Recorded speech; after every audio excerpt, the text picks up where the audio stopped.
Naomi సంపాదించుకుంది ఏం తెలుసా? తరతరాలు ఏ బెత్లెహేములో అడుగుపెట్టిందో బెత్లెహేము చరిత్రను మార్చే ఓబేదును కనింది. ఓబేద్ ద్వారా యెషై ద్వారా దావీదు. తరతరాల రాజ్య సింహాసనమును తన పురుడి పట్టిన పుట్టించింది Naomi. She became the reason for legacy of royalty.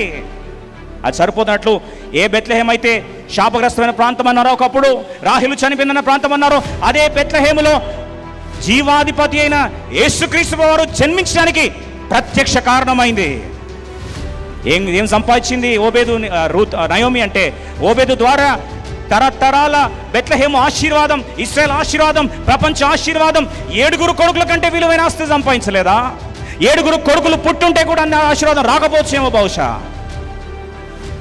ఒక్క స్తుతి దేవునిలో ఆనందించడం ఆరంభించింది నయోమి. సమాజం అంతా జ్ఞాపకం చేసే దేవునిలో ఆనందించమ్మా, దేవునికి ఏం చేయాలి? కృతజ్ఞతాస్తులు చెల్లించమ్మా. Worship God, thank God, rejoice in the Lord అని ప్రోత్సహించారు. ఆమె స్టోరీ చరిత్ర ఏమైందండి? మారిపోయింది. ఆమెదే కాదండి, ప్రపంచ చరిత్ర. ఈరోజు నీ చరిత్ర, నా చరిత్ర మార్చేసింది నయోమి.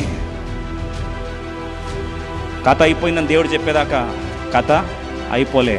నయోమిలాగా తొందరపాటొద్దు. ఈరోజు ఏ ఆలోచన చేస్తున్నారో, ఏ కుటుంబం జీలిపోతుందో దేవుడు మీ వాక్యం మరొకసారి జ్ఞాపకం చేస్తున్నాడు.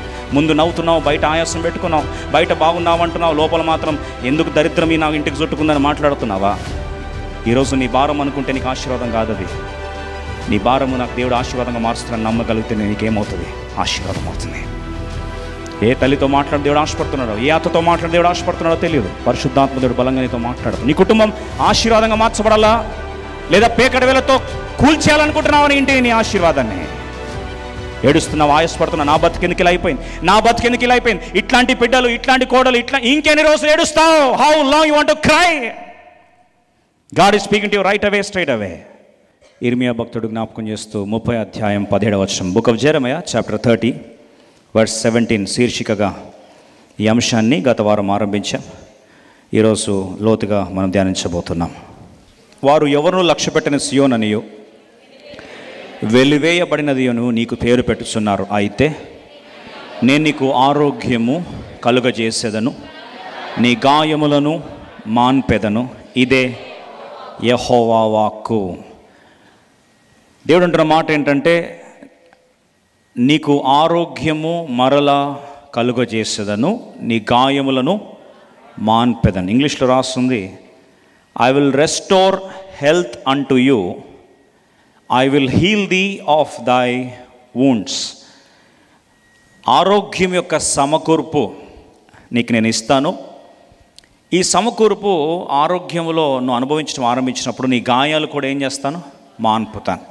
ఈరోజు ఒకవేళ ఈ వాక్యం వినడానికి ఎదురు చూస్తూ అనేక గాయముల మధ్యలో, ఆధ్యాత్మిక గాయము, పరిపరి విధాలుగా మానసిక గాయాలు, కొన్నిసార్లు భౌతిక గాయాలు, కుటుంబ రీతిగా గాయాలు, ఆర్థిక గాయాలు, ఏ గాయాలతో నువ్వు ఈ మందిరంలో ఈ వాక్యం వినాలని కూర్చునున్నావో, దేవుడు నీతో మాట్లాడాలని నేరుగా నీ హృదయాన్ని ఉద్దేశించి తన వాక్కు ద్వారా తను ప్రత్యక్షపరచుకోవాలని ఆశపడుతున్నాడు. దేవుని సమకూర్పులో, దేవుని రెస్టరేషన్లో 3 మాటలు మనము గుర్తుపెట్టుకోవాలి. ఎందుకంటే స్వస్థత, తిరిగి ఆరోగ్యము సమకూరుస్తాను అన్నప్పుడు 3 నియమావళులు స్థూలంగా వర్తిస్తాయి. సరైన అవగాహన లేకపోతే, రైట్ రెవల్యూషన్, సరైన ప్రత్యక్షత లేకపోతే మనము సరైన అనుభవంలో కొనసాగలేము. అందుకొరకే where there is no vision people perish అంటే, దేవోక్తి సరిగా లేనప్పుడు ప్రజలు ఏమవుతారు? నష్టపోతారండి. కాబట్టి మనందరం కూడా సంపూర్ణంగా సమకూర్చబడాలి. ముఖ్యంగా ఆరోగ్య ప్రాంగణంలో, అది మానసిక ఆరోగ్యం కావచ్చు, ఆధ్యాత్మిక ఆరోగ్యం కావచ్చు, కొన్నిసార్లు భౌతికపరమైన ఆరోగ్యం కావచ్చు. దేవుడు సమకూరుస్తాను అని చెప్పినప్పుడు ఆయన సమకూర్పులో 3 ప్రాముఖ్యమైన సత్యాలు మనం గుర్తు చేసుకోవాలి. సంపూర్ణంగా జ్ఞాపకం చేసుకోవడానికై యేసుప్రభువు వారి లోకానికి వచ్చినప్పుడు యేసుక్రీస్తు ప్రభు వారి యొక్క ఆరోగ్య శిబిరం, యేసుప్రభు వారి యొక్క పరిచర్య శిబిరానికి చాలామంది వచ్చారు. అక్కడ రాయబడిన మాట మత్తయి సువార్త అందరం కలిసి 8వ అధ్యాయము 16-17 వచనాలు. Matthew's gospel chapter 8 reading verses 16 and 17. 16-17 వచనాలు అందరం కలిసి చదువుదాం. సాయంకాలం అయినప్పుడు జనులు దయ్యములు పట్టిన అనేకులను ఆయన యుద్ధకు తీసుకొని వచ్చిరి. ఆయన మాట వలన దయ్యములను వెళ్ళగొట్టి రోగుల నెల్లను ఆ ఒక్కలేని గమనించండి. ఎంతమందిని స్వస్థపరిచాడు? సక్సెస్ రేట్ ఎంత అండి? 100%. అక్కడ రాయబడిన మాట ఏంటంటే రోగులు కొందరిని స్వస్థపరిచాడని రాయలేదు, రోగుల నెల్లను. All that were sick were healed. అంటే యేసుప్రభు దగ్గరకు వచ్చిన ప్రతి ఒక్కరు ఏమయ్యారండి? స్వస్థపరచబడ్డారు. So the outcome is 100%. ఎంతమంది ఈ మాట నమ్ముతున్నారు? దేవుడు నెరవేర్చునుగాక. అయితే వెంటనే క్రైస్తవ ప్రపంచంలో ఈ వాక్యం చదివేసరికి భిన్నాభిప్రాయాలు వస్తాయి. కొందరు అంటారు అది ఆధ్యాత్మిక స్వస్థత అండి, ఇంకొందరు అంటారు దైవికమైన స్వస్థత అండి అది. అంటే ఇక్కడ ఒకసారి చూద్దాం, ఇక్కడ ఏ స్వస్థత గురించి ప్రవచన వాక్యం అది దేవుని ద్వారా యేసుప్రభు ద్వారా నెరవేర్చబడింది అనే దాంట్లో అదే 17వ వచనంలో ఏ రెఫరెన్స్ని కోట్ చేశారో ఒకసారి చదువుదామా మళ్ళొక్కసారి. ఆయన మాట వల్ల దయ్యం వల్ల వెళ్ళగొట్టి రోగుల నెలను స్వస్థపరచను, అందువలన ఆయన మన బలహీనతలను వహించుకొని మన రోగములను భరించెనని ప్రవక్త అయిన యెషయా ద్వారా చెప్పబడినది నెరవేరు. So what prophecy was that? The prophecy of Isaiah was quoted even by Matthew, because the healing was not only permitting to one area, but it was a holistic healing. సంపూర్ణ స్వస్థతను అనుభవించారు ప్రతి రోగులు. అంటే రోగుల నెల్లను స్వస్థపరచెను. ఈ మాట ఎంతమంది నమ్ముతున్నారు? దేవుడు నెరవేర్చునుగాక. చాలాసార్లు మనం అనుకుంటాం దేవుని స్వస్థత కొన్ని ప్రాంతాలు మాత్రమే ఈ దినాల్లో కార్యం జరుగుతుంది, ఇంకొన్ని ప్రాంతాలు జరగవు అనుకుంటే అప్పుడు నువ్వు దేవుని స్వస్థత కార్యాన్ని సగం సగమే నమ్మినట్లు. బైబిల్లో రాయబడిన మాట ఏంటంటే విశ్వసించిన ఎంత విశ్వసిస్తే నమ్ముట నీకు సాధ్యమైతే సమస్తము, నమ్మినోనికి సొమ్ము, నమ్మనోనికి దుమ్ము. ఈరోజు నువ్వు ఎంత నమ్మితే అంతే అనుభవిస్తావు. లేదండి దేవుడు ఆధ్యాత్మిక స్వస్థత మాత్రం ఇస్తాడంటే నీకు అంతే స్వస్థత ఉంటుంది. లేదండి దేవుడు సంపూర్ణంగా సమతుల్యంగా ఆత్మ ప్రాణ శరీరంలో అన్నిట్లో కూడా దేవుడు స్వస్థపరుస్తాడు, ఆ విశ్వాసం నాకు ఉంది అంటే అదే సంపూర్ణ విశ్వాసం అనుభవం కూడా మన సొంతం అవుతుంది. ఎంత నమ్మితే అంత అనుభవిస్తాం. అందుకొరకే ఎంత దాహం ఉంటే అంత నీళ్ళు తాగుతాం. ఫుల్ నీళ్ళు తాగినోడికి నీళ్ళు తాగమంటే ఏమంటాడండి? విరక్తి వస్తుంది. దాహం ఉన్నోడికి ఎంత నీళ్ళు ఇచ్చినా సరే, అదే ఒంటకైతే ఇంకా చెప్పాలక్కర్లే. So how much is your thirst, how much is your receiving capacity, that much God can do. ఇది మొదటి సత్యం. ఇది తెలుసుకుంటే there is no failure rate, there is no drop out rate, and there is no exclusion. God can heal you holistically in all parameters of your life. రెండో సత్యం చూస్తాం, దేవుడు స్వస్థపరిస్తే ఎంత స్వస్థపరుస్తాడు? How much is the restoration? చాలామందికి ఉన్న doubt ఏంటంటే అండి దేవుడు స్వస్థపరిస్తే కొద్ది కొద్దిగా స్వస్థపరుస్తాడని కొందరు అంటారు. ఇంకొందరు అంటారు లేదండి దేవుడు స్వస్థపరిస్తే ఎంత కోల్పోతే అంత స్వస్థపరుస్తాడని. కానీ బైబిల్లో ఒక సూత్రాన్ని మీకు జ్ఞాపకం చేయాలని ఆశపడుతున్నా. రెస్టోరేషన్కి ఒక ఫార్ములా ఉంది. యేసుప్రభు ఈ లోకానికి వస్తున్నప్పుడు యేసుక్రీస్తు ప్రభు తను పరిచయం చేసుకొని యోహాను సువార్త 10వ అధ్యాయము 10వ వచనంలో ప్రభువు జ్ఞాపకం చేస్తూ అంటాడు, నేను జీవం ఇచ్చుటకును అది సగం సగం. ఎలా ఇవ్వడానికి వచ్చాడట? ఎలా ఇవ్వడానికి వచ్చాడు? సమృద్ధిగా ఇచ్చుటకు వచ్చాను. దొంగతనం చేస్తాడు. అయితే దొంగతనం చేస్తాడు, కానీ నేనేం చేయడానికి వచ్చానంటే జీవం ఇచ్చడానికి వచ్చాను. అది జీవంతో ఆగిపోయడానికి వీల్లేదు, సమృద్ధి అయిన జీవంతో అనుభవంలోకి మార్చబడాలి అని ప్రభు జ్ఞాపకం చేస్తూ వచ్చాడు.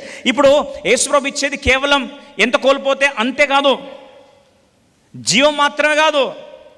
ఎలా ఇస్తారట? సమృద్ధి అయిన జీవం ఇస్తాడు. దాన్ని అర్థం చేసుకోవడానికి కొరకు ఎవడన్నా వచ్చి ఏదైనా దొంగతనం చేస్తే ధర్మశాస్త్రం ప్రకారము రెస్టరేషన్కి ఒక ఫార్ములా ఇచ్చాడు. ధర్మశాస్త్రం రెస్టరేషన్ విషయంలో, సమకూరు విషయంలో ఒక గణిత శాస్త్ర సంఖ్యను పాటిస్తుంది. అందులో లేవికాండం 6వ అధ్యాయము 5వ వచనానికి వస్తాం. Leviticus chapter 6 verse 5. అతడు పాపము చేసి అపరాధం అగునట్టు గనుక అతడు తాను దోచుకొనిన సొమ్మును గూర్చి, ఇప్పుడు ఎవరైనా ఏదైనా దొంగతనం చేస్తే దానికి బలత్కారము చేతను అపహరించిన దాని గురించి కానీ, తనకు అప్పగింపబడిన దాని గురించి కానీ, పోయి తనకు దొరికిన దాని గురించి కానీ, దేని గురించి అయితే తాను అబద్ధ ప్రమాణము చేసనో దానినంతయు మరలా ఇచ్చుకునేవాళ్ళు. ఆలోచించండి, 100 రూపాయలు దొంగతనం చేశాడు దొంగ. 100 రూపాయలు దొంగతనం చేశాడు. ఎంత ఇవ్వాలండి? ఎంత బ్యాక్ ఇవ్వాలి? 100 రూపాయలు దొంగతనం చేస్తే దొంగతనం చేసిన 100 రూపాయలు మొత్తం తిరిగి తెచ్చేయాలి. అంతటితో ఆగిపోలే ఫార్ములా. 5వ వచనంకి వస్తాం. దీన్ని దొంగలించిందని మూలధనం అందాం. Will call that as principal. అంటే అప్పు తీసుకుంటే దాన్ని ఏమంటారండి? ప్రిన్సిపలే కదా. ఓకే, లోన్ ట్రాన్సాక్షన్స్ వద్దనుకుంటే మూలధనం యాక్చువల్. ఇప్పుడు ఆ మూలధనము 100 రూపాయలు అయితే దొంగలించినోడు 100 రూపాయలు తీసుకుంటే ఎంత తెచ్చేయాలా? 5వ వచనం. ఆ మూలధనమును ఇచ్చుకొని ఎంత దొంగలిస్తే అంత ఇవ్వాలి.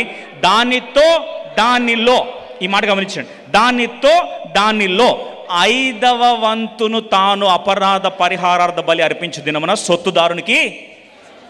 అంటే దొంగలించింది 100 రూపాయలు అనుకోండి, 100 రూపాయలు 500 ఏం లెక్కలండి? 5వ భాగం అన్నారు, 5 రెట్లు అనలేదు. అమ్మో, పాపం దొంగతనం చేసి చచ్చిపోతాడు.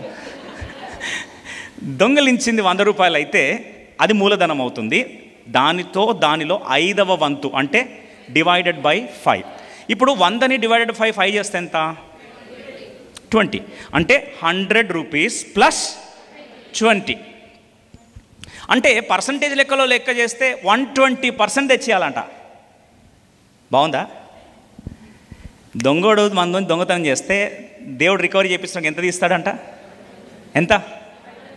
120%. అది మానవరీత్యా సాధ్యం కాదు కదా, హ్యూమన్లీ నాట్ పాసిబుల్. ఎందుకంటే వాడు దొంగలించింది వాడు 100 ఉంటే 100, దానికంటే ఎక్కువేం తెచ్చిస్తాడు. కానీ దేవుని సమకూర్పు జ్ఞాపకం చేస్తా అంటాడు 100 ప్లస్ మూలధనంలో 5వ భాగము అంటే 100 ప్లస్ 20% టోటల్ కలిపితే 120% సమకూర్చాల్సిందే. ఇది ధర్మశాస్త్ర ప్రకారం. కానీ మనం ఏ ధర్మశాస్త్రంలో ఉన్నాం? నూతన నిబంధన, పాత నిబంధన?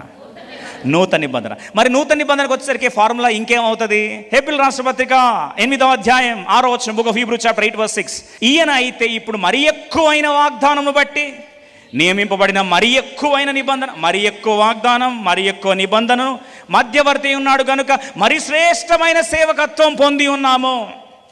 వాగ్దానం నూతన నిబంధనకు వచ్చేసరికి రేంజ్ ఏమవుతుంది? మరి ఎక్కువైపోయిందంట. మరి ఎక్కువ వాగ్దానం, మరి ఎక్కువ నిబంధన, మరి ఎక్కువ శ్రేష్టమైన సేవకత్వం.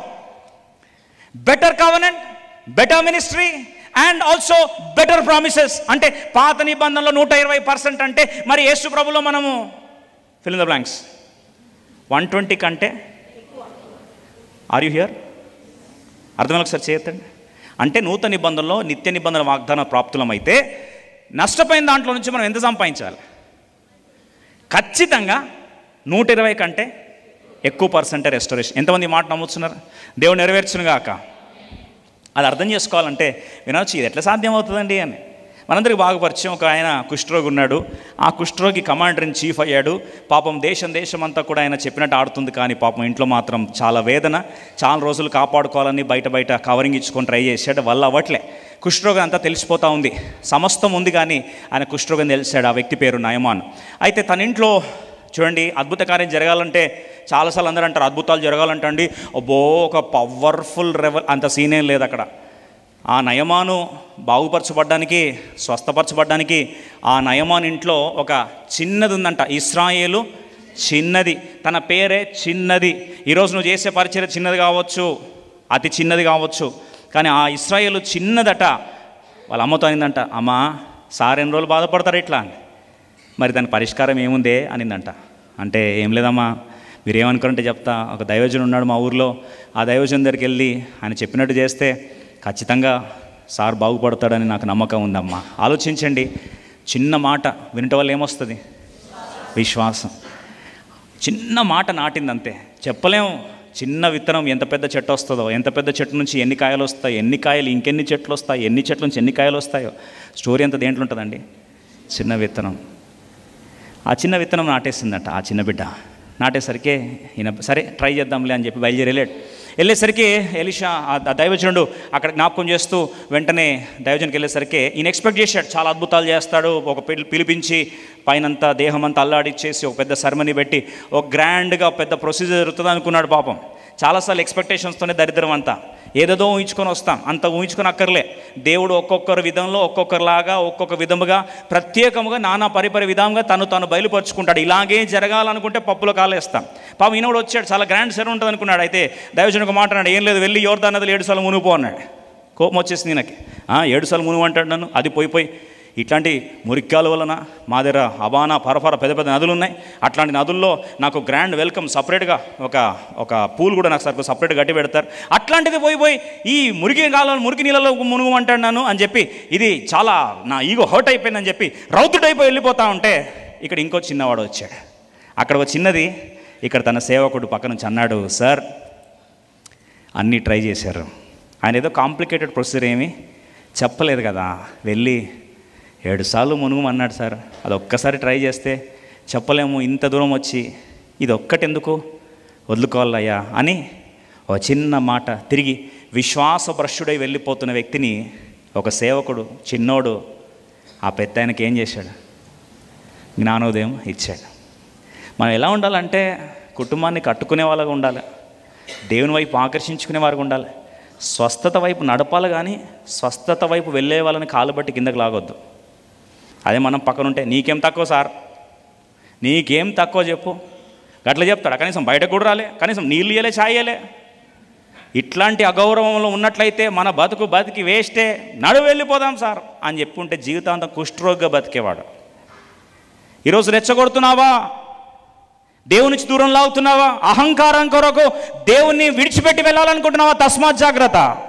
ఎవరన్నా వెళ్తూ ఉంటే కొద్ది వారిని బుజ్జగించాలి, ఏమని చెప్పాలా, కొద్దిగా ట్రై చేయం, దానికే ఉంది, సరే చిన్న ట్రై చేయమని ప్రోత్సహించాడు. వచ్చాడు, 7 సార్లు మునిగి వెంటనే బైబిల్ రాస్తుంది 2వ రాజుల గ్రంథం 5వ అధ్యాయం 14 వచనం, 2 Kings chapter 5 verse 14 క్విక్లీ. అతడు పోయి దైవజనుడు చెప్పినట్లు యోర్దాను నదిలో 7 మార్లు మునిగగా అతని దేహము పసిపిల్ల దేహము వలెనై అతడు శుద్ధుడాయను. ఇప్పుడు శుద్ధుడయ్యాడు అని రాయలే, కుష్ఠరోగం పోయింది అని రాయలే, అతడు పసిపిల్ల దేహము వలె అయ్యాడు. ఎట్లొస్తుంది పసిపిల్ల దేహం? పసిపిల్ల ఇప్పుడు కుష్ఠరోగికి చేతులు తినేసి ఉంటాయి, ఏళ్ళు తినేసి ఉంటాయి, చర్మం అంతా పొడిబారిపోయి ఉంటుంది, డిస్కలర్ బ్లాక్ కలర్ అయిపోయి ఉంటుంది, కొన్నిసార్లు చర్మం ఊడిపోయి పుండ్లు రక్తసిక్తం అయిపోయి అలా ఉండొచ్చు. అలాంటి వ్యక్తికి కోల్పోయిన శరీర అవయవాలు వచ్చాయంటే స్వస్థత, కోల్పోయిన అవయవాలతో పాటు కలర్ కూడా నార్మల్ కలర్ వస్తే స్వస్థత. కానీ ఇక్కడ రాసిన మాట ఏంటంటే అతడి దేహము పసిపిల్ల దేహము వలనై. అబ్బా, పసిపిల్లలు ముడితే కందిపోతారు. పసిపిల్లలు ఎలా ఉంటారు, మీడియా వాళ్ళు కొన్ని ఫోటోలు వేస్తూ ఉంటారు, ఏంటి పర్లేదు, పసిపిల్లని నా ఫోటో పెట్టారంటే, పిల్లని చూస్తే ముడితే ఏమవుతారండి, కందిపోతారు కదా. అలాంటి sensitive smooth soft baby soft skin వచ్చిందట. ఎవరికి? స్కిన్ సీక్రెట్ మిస్టర్ నయమాను, నీ స్కిన్ సీక్రెట్ ఏంటి? ఫెయిర్ అండ్ లవ్లీనా అంటే లేజర్ ట్రీట్మెంటా? కాదు. ఆబర్కదాబరనా? కాదు. 2 విశ్వాసము, 2వది విధేయత.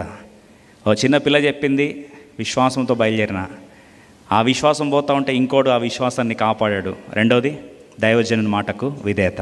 విశ్వాసము ప్లస్ విధేయత.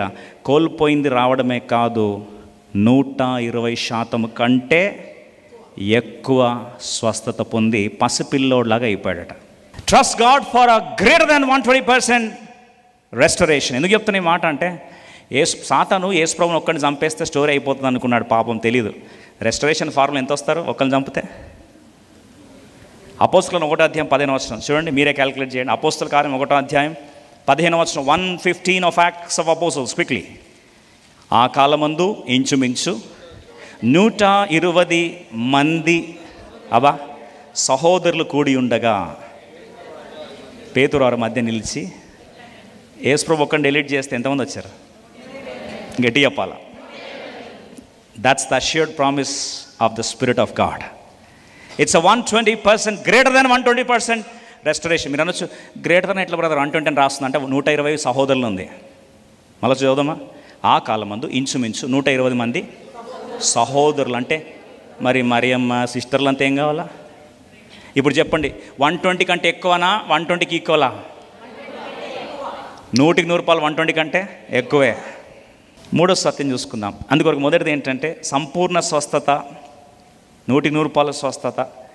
2వది 100 స్వస్థత కాదు, 120% కంటే ఎక్కువ స్వస్థత. 3వది నిర్గమకాండం 22 అధ్యాయం 1 వచనం. Exodus 22:1. These are all the formulas of restoration in scriptures. దేవుని వాక్య ప్రకారముగా ఒక్కొక్క బలి అర్పణలో ఒక్కొక్క స్వస్థత శిఖరాన్ని మనం చూస్తున్నాం. ఈ శిఖరాన్ని చూడడానికి ప్రయత్నిస్తూ, ఒకడు ఎద్దును గొర్రెనైనా దొంగిలించిన ఎడలా ఆ ఎద్దుకు ప్రతిగా 5 ఎద్దులు, గొర్రెలకు ప్రతిగా 4 గొర్రెలు ఇవ్వలేను. ఎద్దు కాస్ట్ ఎక్కువ నష్టపోతే ఒక ఎద్దుకి ఎన్ని రావాలంటండి? 5 ఎద్దులట. గొర్రె కాస్ట్ తక్కువ, ఒకడు పోతే 4 ఇవ్వాలి. అంటే అర్థం ఏంటంటే ఎంత నష్టపోతే అంత సమకూర్పు. ఎంతమందికి అర్థమైంది ఈ మాట? దేవుడు నెరవేర్చును గాక. చాలాసార్లు అనుకున్న సమస్య ఏంటంటే ఆరోగ్యాన్ని దేవుడు ఇస్తానంటే అదేదో వినడానికి బాగుందండి అంటాం. కానీ గత వారం చూస్తూ వచ్చాం, మోషే ఆరోగ్య రహస్యము మొదటిగా ఏంటంటే క్షమించే మనస్తత్వం ఉంది. క్షమాపణలో ముందడుగు వేసే వారికి ఆరోగ్యము ఉంటుంది. ఏ కుటుంబంలో అయితే క్షమాపణ, క్షమించే తత్వము, క్షమించే మనస్సు ఏలుతుందో ఆ కుటుంబంలో ఆరోగ్యము ఖచ్చితంగా ఏలబడుతుంది. రెండో మాట చూసుకుందాం ఈరోజు నేరుగా.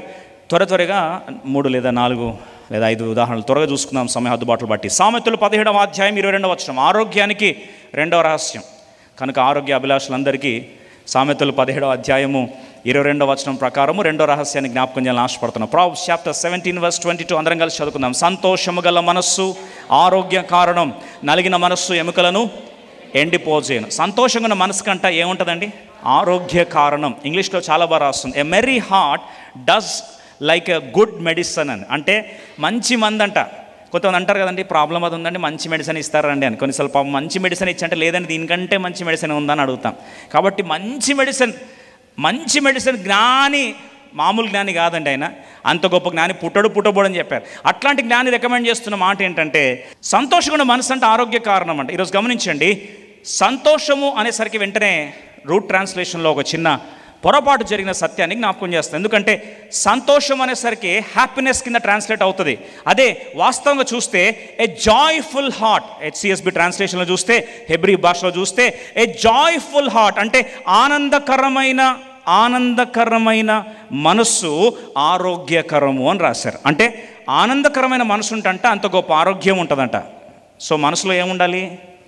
ఆనందం ఉండాలి. మీరు అనొచ్చు, సంతోషానికి ఆనందానికి డిఫరెన్స్ ఏంటి? హ్యాపీనెస్ అండ్ జాయ్, ఈ 2 పదాలు జాగ్రత్తగా అర్థం చేసుకుందాం. సమస్య ఏంటంటే హ్యాపీనెస్ అనేసరికి it depends on the happenings. సంతోషం అనేది పరిస్థితుల మీద ఆధారపడుతుంది. అంటే పరిస్థితులు బాగుంటే నువ్వు సంతోషిస్తావు, సుముఖంగా ఉంటే సంతోషిస్తావు, ఏదైనా శుభవార్తలు ఉంటే నువ్వు సంతోషిస్తావు, వ్యక్తులు బాగుంటే సంతోషిస్తావు, వ్యక్తులు బాగుండకపోతే సంతోషం ఆవిరైపోతుంది. అంటే your happiness is depending on the happenings. నీ సంతోషం అనేది పరిస్థితుల మీద ఆధారపడింది.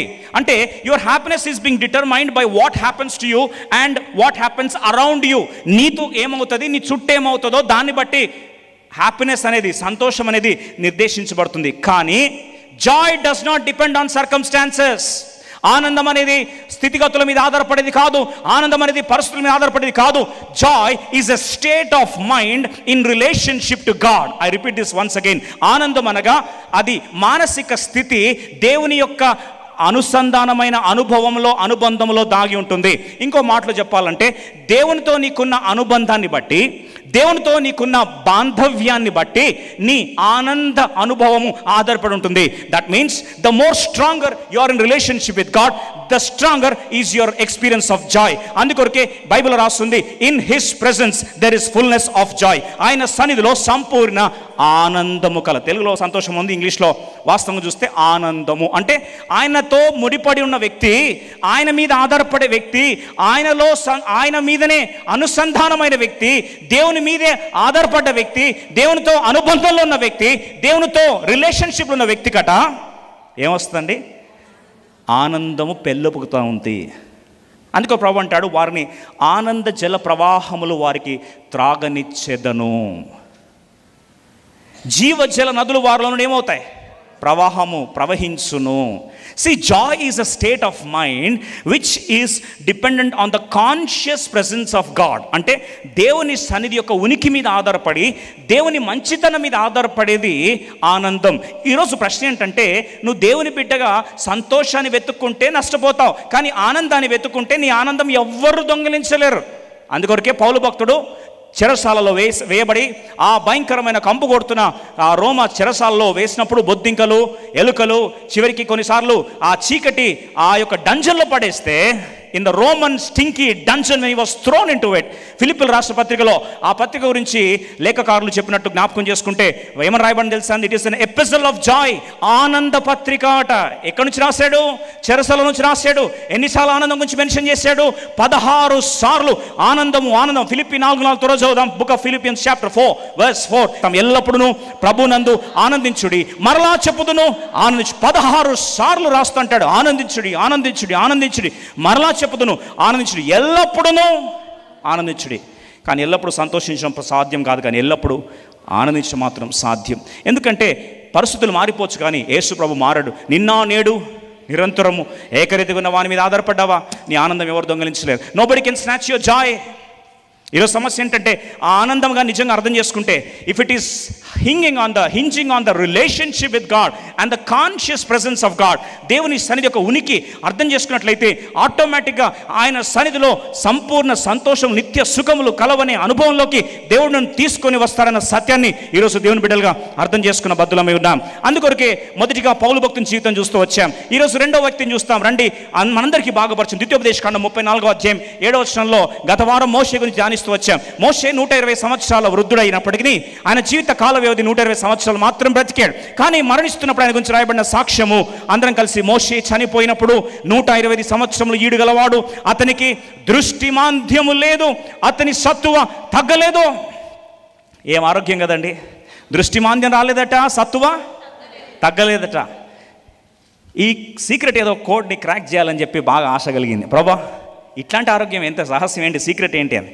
అయితే అక్కడ రాయబడిన మాట అద్భుతమైన మాట రండి. బైబిల్లో పాత నిబంధనలు పెద్దగా ఆయన ఆరోగ్య రహస్యాల గురించి రాయబడలేదు. కానీ వాస్తవంగా చూస్తే సామెతల భక్తులు ఆ యొక్క జ్ఞాని అయిన సొలొమోను చెప్పినట్లుగా సామెతల ప్రకారము ఆనంద హృదయము గలవాడికి 17:22 ప్రావర్బ్స్ ఏమని రాస్తుంది? సంతోష హృదయం వారికి ఆరోగ్యకరం అన్నాడు కదా. కాబట్టి నా ఆరోగ్యం ఉందంటే అర్థం ఏంటి? లోపల ఆనందిస్తూ ఉన్నాడు కదా. నిజంగా ఆనందిస్తున్నా అంటే అంత సుఖభోగ్యాలు ఉన్నాయా? మోషేకి అంత సుఖమైన జీవితం ఉందా? మోషేకు ఉన్నన్ని కష్టాలు కానీ మనం కానీ కంపేర్ చేయడానికి ట్రై చేస్తే గాలిలో ఆయన ముందు కొట్టుకోబోతారు. ఎందుకు తెలుసా అండి? మనం కొన్నిసార్లు చెప్తాం, నా కష్టాలు మీకు తెలుస్తాయి లేండి అని. ప్రతి ఒక్కరు కామన్ డైలాగ్ అదే. ఎవడి కష్టాలు మనకు పెద్దగా అనిపిస్తాయి. ఒప్పుకుంటారు లేదండి? అది రొటీన్గా మాట్లాడుతుంటాం. నీకు తెలుసా, నేను అన్ని కష్టాలు కానీ వేరేకి వస్తే చచ్చిపోతాడు. ఇంక నువ్వే జాలిపడు, నీ కష్టాల గురించి నువ్వే జాలిపడు, తప్పే ఉంది. కానీ మోషే కష్టాల గురించి, మోషే పడ్డ వేదన గురించి ఒకళ్ళు ఆలోచిస్తే ఆయన కష్టాలు పుట్టినరోజే స్టార్ట్ అయ్యాయి. మీకు బర్త్డే రోజు కష్టాలు స్టార్ట్ అవుతాయండి? ఎంత సంతోషం ఈ పుట్టినరోజు. మన పుట్టినరోజు సంబరాలు అంబరాన్ని దాకుతాయి. హ్యాపీ బర్త్డేలు మామూలుగా ఉండవు. కానీ ఆయన గర్భం నుంచి బయటకు రావడమే గండంతో పుట్టాడు కదా.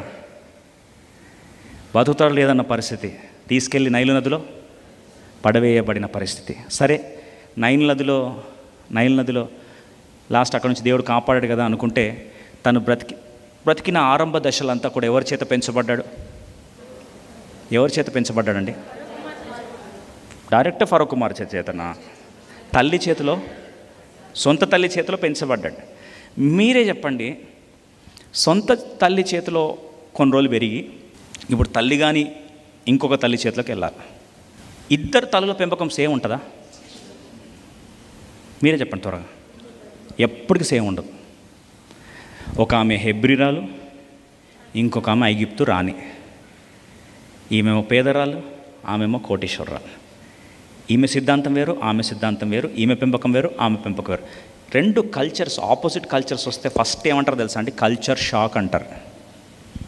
తెలుసా ఏం షాక్ అండి? Culture shock. అర్థం కావడం కొరకు వేరేగా తీసుకోవద్దండి.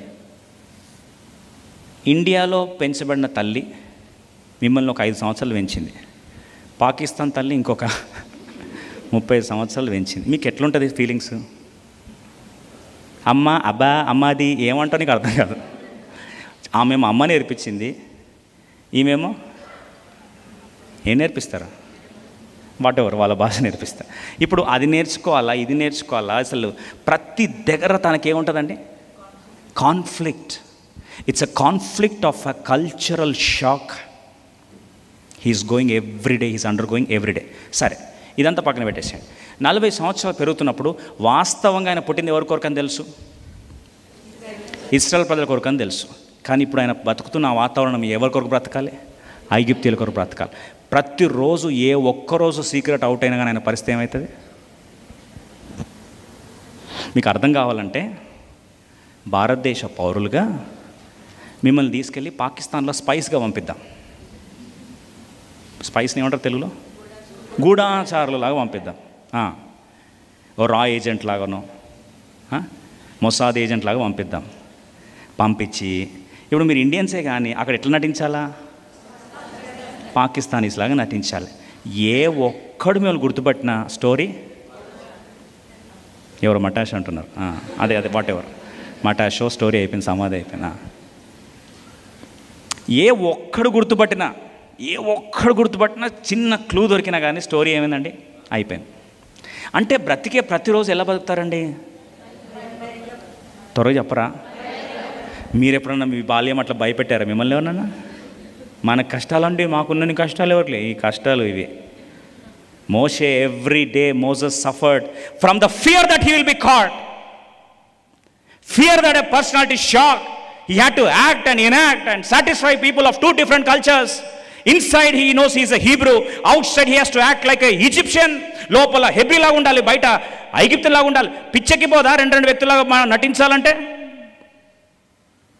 నటించి లోపల ఒకటి బయట ఒకటి పిచ్చెక్కిపోతుంది మనిషికి. That is the biggest headache A person can go through.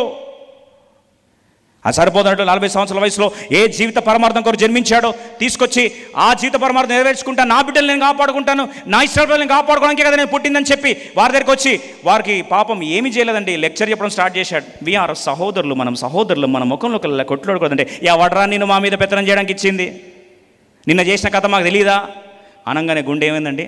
ఒక్కసారి ఆగిపోయింది.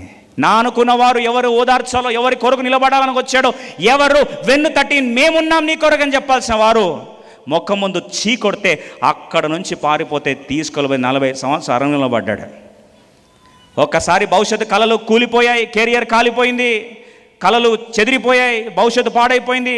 ఒక మాటలో చెప్పాలంటే వివాహ జీవితము భంగం అయిపోయింది, కెరియర్ అంతా పాడైపోయింది. అనుకోకూడని ప్రాంతాల్లో వివాహం చేసుకోవాల్సి వచ్చింది. అది పోయి ఒక యాజకుని కూతుని పెళ్లి చేసుకోవాల్సి వచ్చింది, అది ఒక అన్యురాలను చేసుకోవాల్సి వచ్చింది. అది సరిపోదన్నట్లు 40 సంవత్సరాలు సీనాయి హోరేబు ప్రాంతంలో ఎండకు ఎండాలి, వర్షానికి నానాలి, పిచ్చోళ్లాగా ఎండలో తిరగాల్సి వచ్చిన పరిస్థితి ఎలా ఉండొచ్చండి? దివ్య సుందరుడు ఒకప్పుడు పుట్టినప్పుడేమో దివ్య సుందరుడు, 40 సంవత్సరాలు ఎండకు ఎండాడు, వర్షానికి నానాడు. ముఖం ఎట్లుంటుంది? సండే మందిరానికి రావాలంటే పెండలాగా పూసుకుంటాం. దేన్ని? మేకప్ కాదండి, సన్ ప్రొటెక్షన్ కొరకు సన్ స్క్రీన్ లోషన్ అంత పూసుకోకపోతే ముఖం అంతా ఏమవుతుంది? ఫోటో సెన్సిటివిటీ ఈ దినాల్లో. మరి అట్లాంటిది 40 సంవత్సరాలు ఏమయ్యాడండి? ఎండకు ఎండాడు, వర్షానికి నానాడు. ఆలోచించండి ఎంత మిజరబుల్ సిచ్యువేషను. సరే, అది సరిపోదు, అంతటి ఆగిపోయాడు అంటే అక్కడి నుంచి తీసుకెళ్ళి ఈ దేవుడు పిలుస్తున్నాడని చెప్తే మండు ఆ యొక్క మండుచున్న పొదలో నుండి మాట్లాడుతుంటాడు. రా అంటే ఎన్ని బాధలు చెప్పాడు అప్పుడు అర్థమవుతుంది. అయ్యా నేను నోటి మాంద్యము కలవాడను, మాట నేర్పరితనము నాకు లేదయ్యా, శరీరం పాడైంది, ముఖం పాడైంది, నాలుక కూడా చక్కగా రాదు, మాటలు నాకు రాదు, నత్తి నాకుంది.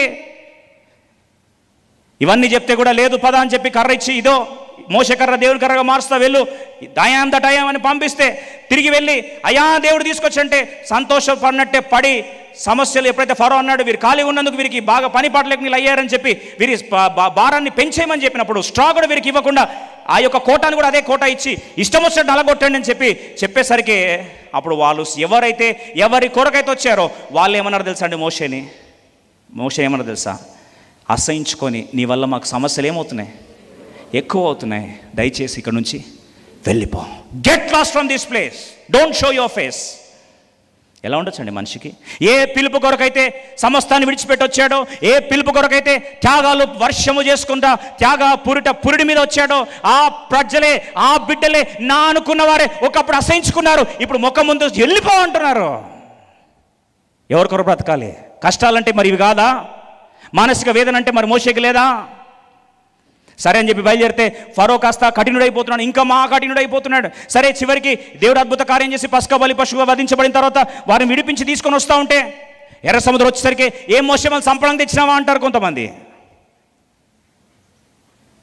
అరే అది సంపదం కొరకు తీసుకొని కాదు, ఊరుకొని నిల్చుని చూడంటే ఎట్లా కనిపిస్తుంది ఊరుకొని నిలబడతామా అని చెప్పి మళ్ళీ ఇష్టమో చెవుల మీద పడుతున్నారండి. మోషే మీదే పడుతున్నారు. తండ్రి సమస్తము తానయ్యాడు, నాయకుడు తానయ్యాడు, బుజ్జగించేవాడు తానయ్యాడు. చివరికి ప్రజల భారం అంతా తన మీద మోసుకుంటున్నాడు. ఇంతకంటే భారం ఏముంటుంది ఒక వ్యక్తికి? ఒకరిని సాటిస్ఫై చేయాలా, ఇద్దరిని సాటిస్ఫై చేయాలా? సరే అని అరణ్యం దాటుకొని తీసుకొస్తా ఉంటే ఒకడు అంటాడు నాకు నీళ్ళు తాగాలనిపిస్తుంది అంటాడు, నాకు వాటర్ బాటిల్ అంటాడు ఒకడు. వాటర్ సర్వీసెస్ ఈయననే, ఎవరండి? మోషేనే. ఇంకో అంటాడు నాకు మాంసం తినాలని ఉంది అంటాడు. స్విగ్గీ జొమాటో సర్వీస్ కూడా ఎవరండి? మోషేనే. ఎన్ని సర్వీసులు చేస్తారండి? వాష్రూమ్లో నీళ్ళు రావట్లేదు, ఎవరు వాళ్ళు ఇప్పుడు? ఇంకంతే.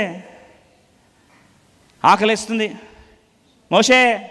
Only one point of contact, only call centre, ఎవరండి? మోషే. లేస్తే మోసే, కూర్చుంటే మోస్తే, కడుపున వస్తుంది మోషే, నాకు దాహం అవుతుంది మోషే. ఒకరిద్దరు కాదండి, ఒకసారి పిక్చరైజేషన్ చేసుకోండి. మీకు అంత ఈజీ అనుకోకండి మోషే లైఫ్. 20 లక్షల మంది అండి, ఒకరిద్దరు కాదు. తిప్పి కొడితే 2 పిల్లలు, ఒక భార్య, ఒక కుటుంబాన్ని పోషించడానికి పెళ్ళైన వాడిని అడగండి చెప్తారు. తిప్పి కొడితే ఒక ఫ్యామిలీ. ఎంత కష్టాలు బ్రదరు, అయ్యో దినం అంతా కష్టపడి ప్రయాసపడి వస్తే నాకు ఆ దుఃఖాలు తట్టుకోలేకపోతున్నాను అంటారా లేదా? ఒక 4గురిని మోయడమే నీకు శాత కాకపోతే, అది నీకు బ్యాంక్ బ్యాలెన్స్ ఉండే, ఉద్యోగం ఉండే, చూసుకోవడం కొరకు ఇల్లు ఉండే, మళ్ళీ అత్తగారు, మామగారు, పని మనిషి, ఈ మనిషి, ఆ మనిషి అందరూ వచ్చే, ఆయన అమ్మ నా వల్ల చచ్చిపోతున్నాను, ఆయన నా వల్ల కావట్లేదని. మరి అక్కడ 20 లక్షల మందిని ఎవరు మోయాలండి? మోషే ఒక్కడు మోయాలి. ఒకవేళ కాల్ సెంటర్ టైపే కానీ మోషేకి పెడితే ఫోన్స్ జామ్ అయిపోతే కొట్టుకుంటాయి. 20 లక్షల మందికి ఒకేసారి కదండి. ప్రతి 20 లక్షల మంది ఎలా ఉండొచ్చండి ఆయన ఇంటి చుట్టూ? ఇమాజిన్ చేసుకొని పోతే ఆకలి ఆకలి ఆకలి ఆకలి ఒక్కరిద్దరు కాదట. అంటే చెప్పడానికి అంత అందంగా ఉండదు. ఎవరిది? గుడారం నుంచి బయటకు వస్తే ప్లేట్ అమ్మా అమ్మా అమ్మా అమ్మా, ఇరిటేషన్ రాదు? మాంసం మాంసం మాంసం మాంసం, ఒక్కడిద్దరు కాదు, లక్షల మంది వచ్చి మాంసం అంటే ఎడిగలు తెచ్చేయాలి పాపం. కష్టాలు దయచేసి మన కష్టాలే గొప్ప అని చెప్తే మోషే నవ్వుతాడు మనం చూసి. ఒక్కడిద్దరు కాదండి. మాంసాలు పెట్టిన తర్వాత ఆ కూరగాయలు బాగున్నాయి, కీరగాయలు బాగున్నాయి, మళ్ళీ కూరగాయలు తెప్పియాలంట. ఎన్నని అరేంజ్ చేస్తారండి పాపం. అన్నీ చేసిన తర్వాత లాస్ట్కి సనిగి గొనిగారు, నీతోనైనా దేవుడు మాట్లాడదంటారు. సరే మీతో మాట్లాడతారంటే దేవుని ఉగ్రత వస్తే మళ్ళీ చచ్చిపోతే మళ్ళీ కోపం ఎవరి మీద అండి? మోషే మీదనే. మనసులో అనుకున్నారంట అందరు కలిసి రాళ్ళతో కొట్టిద్దాం, మోషేను చంపుదాం అనుకున్నారట. అహరోను యెహోషువ తప్ప అందరు 100% రిజెక్షన్ రేట్ అండి. ఒక్కడు చీ కొడితే ముఖం మీద ఈ బతుకు నాకొద్దు, చున్నీ ఎక్కడుంది, సైనాయిడ్ ఎక్కడుంది అనే బ్యాచ్. మరి ఆయనకి ఎంత 100% రిజెక్షన్. ప్రతి వాడు వచ్చి నీ ముఖం మీద నాకు నువ్వు అవసరమే లేదు, నువ్వు మాకు నాయకుడు వద్దునే వద్దు. ఎట్లా తట్టుకుంటాడండి మోషే? దేవుని నుంచి పడాలా, మనుషుల నుంచి పడాలా, మళ్ళీ మనుషులకు నిలబడి దేవుని దగ్గర విజ్ఞాపన చేయాలా? మనిషా లేకపోతే ఆయన దైవమా? అలాంటి మోషే ఇంత నలిగిపోతే మనమైతే ఏమంటామండి? ఏంటండి అలా అయిపోయారు అంటే చాలా టెన్షన్స్ అండి. నిజమే, వాస్తవమే. టెన్షన్స్ ఉంటే ఆరోగ్యం ఏమవుతుంది? పాడైపోతుంది. మరి మోషేకి ఆరోగ్యం ఏం కావాలా? పాడైపోవాలా, నో డౌట్ అబౌట్ ఇట్ కదా. మరి మోషే ఆరోగ్య రహస్యం ఏంటి? ఒక సీక్రెట్ చూస్తాం. హెబ్రీ రాష్ట్ర పత్రిక, బుక్ ఆఫ్ హీబ్రూ, చాప్టర్ 11. పరిశుద్ధాత్ముడు నూతన నిబంధన రాశాడు. బలమైన అద్భుతమైన మర్మం. నిజంగా అది తెలుసుకుంటే ఎంత ఒత్తిడి ఉన్నా సంతోషముతో ఆనందముతో నువ్వు దేవుని గణపరచవచ్చు. Let's all read together Hebrew chapter 11 verse 26 and 27. 26, 27 కలిసి చదువుదామా? విశ్వాసమును ఫరో కుమార్తె యొక్క కుమారుడని అనిపించుకొనుటకు ఒప్పుకొనలేదు, ఏలైనగా అతడు ప్రతిఫలముగా కలగబోవు బహుమానమందు దృష్టి ఉంచెను. చూపు బాగానండి. Your outlook decides your output. Your outlook decides your outcome. Your attitude decides your altitude. ఈ మాటలు జాగ్రత్తగా వినండి. యువర్ అవుట్లుక్ ఎలా చూస్తావో డిసైడ్స్ యువర్ అవుట్కమ్, నీ ప్రతిఫలాన్ని నిర్దేశిస్తుంది. How you look at, what you look at decides how the output is going to be. మోషే కళ్ళు మాంద్యము రాలేదట. ఇక్కడ కళ్ళ గురించి ఏం రాస్తుంది? 26, అతడు ప్రతిఫలముగా కలగబోవు బహుమానమందు దృష్టి ఉంచి. సరే, బహుమానం అంటే ఒక నిమిషం ఆగదు. బహుమానం అంటే మనం ఏం ఎక్స్పెక్ట్ చేస్తాం? నేను నీకు బహుమానం ఇస్తా అంటే మనం ఫస్ట్ ఏం ఎక్స్పెక్ట్ చేస్తాం? దాంట్లో ఏం ఉండాలనుకుంటాం చెప్పండి? శాలరీ, ఇంక్రిమెంటు, ప్రమోషను, పెళ్ళి, ఇల్లు, పిల్లలు, సెటిల్మెంటు, కార్లు, బిల్డింగ్లు. దీనికంటే నేను కోరుకుంటామా?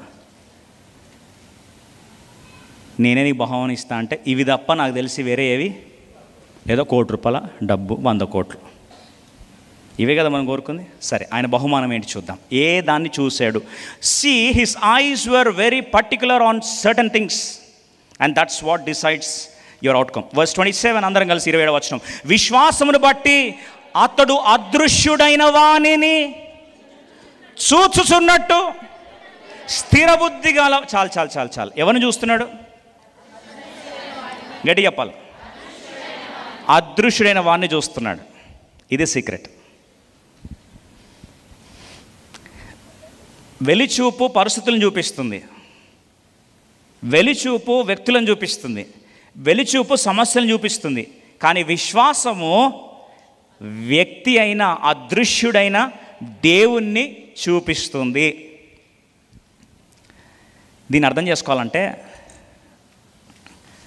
ఒకవైపు 2 చాయిసెస్ పెట్టారట. మన చాయిస్ ఎలా how do we make a decision making ఎలా చేస్తామండి? ఒకవైపు ఫరో కుమారుడు prime minister of Pharaoh, prime minister of Egypt ఒక ఆప్షన్. ఇంకోవైపు ప్రభు ప్రజలతో శ్రమ. ఈ రెండు మనకుంటే ఫస్ట్ మన కామన్ సెన్స్ డెసిషన్ ఎలా ఉంటుంది చెప్పండి? త్వరగా చెప్పండి. అంత ఆలోచిస్తారా బ్రదర్? దానికేముంది, ఫరో కుమార్తె యొక్క దానికి అంత కన్ఫ్యూజ్ చేసుకోం బ్రదర్ మేమంటారా? మన కళ్ళ ముందు ఏం కనిపిస్తుంది? సింహాసనమే కనిపిస్తుంది. కానీ మోషేకి ఏం కనిపించింది తెలుసా అండి? అదృశ్యుడైన దేవుడు ఏది విడిచిపెడితే, ఈ తుచ్చమైన ఐగుప్తు యొక్క ధనభోగం వద్దనుకొని విడిచిపెడితే, ప్రభు ప్రజల నింద్ర గొప్ప భాగ్యం ఎంచుకొని అదృశ్యం దేవుని చూసినప్పుడు ఆ దేవుని యొక్క అత్యధికమైన బహుమానము తనకు కనిపిస్తుంది. అందరికీ కఠినమైన ఫరో కనిపిస్తున్నాడు. ఫరో యొక్క ఛాలెంజెస్ కనిపిస్తున్నాయి. ఫరో హృదయాన్ని రాతి గుండెను మాంసపు గుండెగా మార్చే దేవుడు మోషేకి కనిపిస్తున్నాడు. ఇంకొకసారి నువ్వు నా ముఖం చూడవనే బుడ్డ బెదిరింపులు ఫరో నుంచి అందరు వింటున్నారు. ఇంకొకసారి ఆ ముఖం చూసే పరిస్థితి రాకుండా జ్యేష్ఠ కుమారులు అందరూ చనిపోతారు, వీళ్ళు విడుదల పొందుతారనేది దేవునిలో ఈ మోషే చూస్తూ ఉన్నాడు. అందరికీ ఎర్ర సముద్రము అవరోధంగా కనిపిస్తుంది. అదే ఎర్ర సముద్రములో అవకాశముగా యేసుప్రభువారు పాయలుగా చేయగలడని యేసుప్రభువారు అదృశ్య దేవుణ్ణి మోషే చూస్తున్నాడు అనేది మోషేకి కనిపిస్తుంది. అందరూ చూస్తూ ఉంటే ఆకలి ఆకలి, దాహము దాహము దాహం అంటూ ఉంటే బండ నుండి పారు జలములు ప్రవహింపజేసే బండైన క్రీస్తు వారు కనిపిస్తున్నాడు. ఎవరికి? మోషేకి. అందరికీ మారా మారా మారా, చేదు చేదు చేదు చేదంటే మారాను మధురంగా మార్చే ఆ యేసుప్రభువు వారు కళ్ళ ముందు ఆయనకి కనిపిస్తున్నాడు. ఒక మాటలో చెప్పాలంటే, in every pain, in every tough situation, in every challenge, in every shame, people are looking at the circumstances. Moses was looking at the man behind the circumstances. ఆ పరిస్థితుల వెనుకలున్న అదృశ్యుడైన దేవుణ్ణి చూస్తున్నాడు. ఈరోజు నువ్వు జాబ్, ప్రెషర్, ఒత్తిడి, బాస్, శాలరీ, బ్యాంక్ బ్యాలెన్స్, ఆరోగ్యం, హాస్పిటల్ బిల్స్, ఎడ్యుకేషన్, రిజల్ట్స్, పిల్లలు, ఫ్యూచర్, పిల్లలు కానీ పిల్లలు ఎదురు చూస్తున్న పరిస్థితులు, ఇవే నీకు చూస్తున్నావు. కానీ ఆ సమస్యల్లో మోషే అయితే ఏం చూస్తాడు? అదృశ్యుడైన వానిని చూచి స్థిర బుద్ధి గలవాడు. ఎందుకు చెప్తున్నా ఈ మాట అంటే, నిజముగా దేవుణ్ణి, యేసుప్రభువారిని ప్రతి పేజీలో మోషే రాయగలిగాడు. కావాలంటే దేవుని చిత్తమైతే పాత నిబంధనలో మోషే రాసిన మొదటి 5 పుస్తకాల్లో ప్రతి పేజీలో యేసుప్రభువారిని పరిచయం చేయడానికి భవిష్యత్తులో దేవుని చిత్తమైతే ధ్యానిస్తాం. ఎందుకంటే మనం చూస్తున్నాం, దహన బలిలో కూడా యేసుప్రభు వారు చూస్తూ వచ్చాం, పాప పరిహార బలిలో యేసుప్రభుని చూస్తూ వచ్చాం. ప్రతి విషయంలో యేసుప్రభుని చూసే అనుభవంలోకి మనం వెళ్తాం ఖచ్చితంగా. ఎందుకంటే అలా చూడడం ఆరంభిస్తేనే ఆ మర్మము, ఆ విశ్వాసముగా మన జీవితాన్ని ఏం చేస్తుంది, నూరిపోస్తుంది. అందుకొరకు ఆదికాండం 1వ అధ్యాయం 1వ వచనంలో మోషే రాస్తున్నాడు. ఏం చూశాడు మరి మోషే? ఆది అందు వాక్యం ఉందా నాయన? జెనసిస్ 1:1, ఆదికాండం 1:1. ఆది అందు దేవుని చూశాడు. భూమి ఆకాశం సృజించక మునుపు మోషే దేన్ని చూశాడు? దీన్ని సృజించగలిగిన దేవుని చూశాడు. See, what you look makes you how you look. దేన్ని చూస్తావో నిన్ను చూసిన వాళ్ళకి అర్థమవుతుంది, అర్థమైన వాళ్ళకి అర్థమైనంత. ఒక వ్యక్తి అంత అన్షేకంగా ఉన్నాడంటే ఆయన చూసే కోణము వేరేగా ఉంది. ఆలోచించండి, ఆదియందు దేవుడు అంటే ఏం చూశాడు? ఏ దేవుని చూశాడు? యెహోవా దేవునా? యేసుక్రీస్తు ప్రభువారిని. ఎలా తెలుసు? ఆది అనే పదం వస్తే రెవల్యూషన్ 22:13, నేనే అల్ఫాయు ఒమేగయు, మొదటి వాడను కడపటి వాడను, ఆదియు అంతమునై ఉన్నాను. ఎవరు చెప్పారు ఈ మాట? యేసుక్రీస్తు ప్రభువారు. అంటే మోషే ఫస్ట్ ఎవరిని చూశాడు? త్వరగా చెప్పాలి. ఎవ్రీ పేజ్, మోషే రాసిన ప్రతి పేజీలో ఎవరిని చూశాడండి? యేసుప్రభుని చూశాడు. యేసుప్రభుని చూడగలిగిన ఆరంభిస్తే, when you look unto him, విశ్వాసమునకు కర్తయు దాన్ని కొనసాగించేవాడైనా. యేసు వైపు చూస్తే పరిగెడతావు, పరిస్థితులు చూస్తే మునిగిపోతావు. ఆలోచించండి, ఒక మనలాంటి పేతురు సముద్ర తరంగాల మీద వణికిపోతూ భయపడుతున్నప్పుడు యేసుప్రభు రా పేతురు, దేవా నువ్వు నిజంగా యేసుప్రభు అయితే నన్ను ఆజ్ఞాపించు ప్రభు అంటే ఆజ్ఞాపించాడు. రా పేతురు అంటే యేసు వైపు చూస్తూ సముద్ర తరంగాల మీద పేతురు నడవగలిగాడు. When he was looking unto Jesus, he was walking on the waves of the sea. తర్వాత మాట రాసి ఉంటుంది, ఆయన గాలిని చూచి భయపడి మునిగిపోసాగెను. నువ్వు యేసు వైపు చూసేంత వరకు సముద్రాలు కూడా కాళ్ళ కింద తొక్కుతావు. పరిస్థితులు చూస్తే అదే సముద్రాలు నిన్ను తొక్కుతాయి. ఈరోజు పరిస్థితులు నిన్ను తొక్కుతున్నాయా, నువ్వు పరిస్థితులు తొక్కుతున్నావా? దేని ఆధారపడుతుంది?